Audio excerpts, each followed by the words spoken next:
Chapter 3. "She is called the Queen Mary," said Abeline's father, "and you and your mamma and I shall sail on her all the way to London." "But what about Pellegrina?" said Abeline.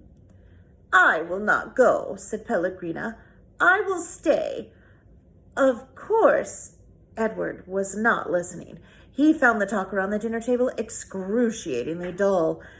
In fact, he made a point of not listening if he could help. But then Abeline did something unusual, something that forced him to pay attention. As the talk about the ship continued, Abeline reached for Edward and took him from his chair and stood him on her lap. "And what about Edward?" she said, her voice high and uncertain. "What about him, darling?" said her mother. "Will Edward be sailing on the Queen Mary with us?" "Well, of course, if you wish. Although, are you getting a little old for such things as China rabbits?" "Nonsense," said Abeline's father jovially. "Who would protect Abeline if Edward was not there?" From the vantage point of Abeline's lap, Edward could see the whole table spread out before him in a way that he could not when he was seated in his own chair. He looked upon the glittering array of silverware and the glasses and plates. He saw the amused and condescending looks of Abeline's parents, and then his eyes met Pellegrina's.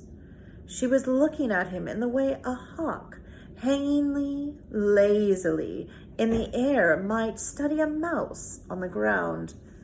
Perhaps the rabbit fur on Edward's ears and tail, and the whiskers on his nose had some dim memory of being hunted, for a shiver went through him.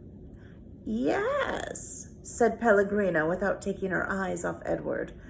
"Who would watch over Abeline if she were not for the rabbit there?" And that night, when Abeline asked, as she did every night, if there would be a story, Pellegrina said, "Tonight, young lady, there will be a story." Abeline sat up in bed.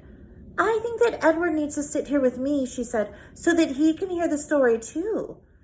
"I think that is best. Yes, I think that the rabbit must hear the story."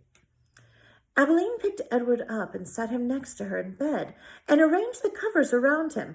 Then she said to Pellegrina, "We're ready now."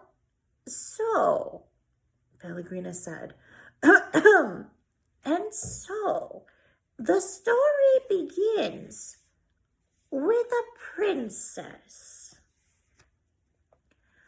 A beautiful princess?" Abeline asked. "A very beautiful princess." "How beautiful?" "You must listen. It is all in the story."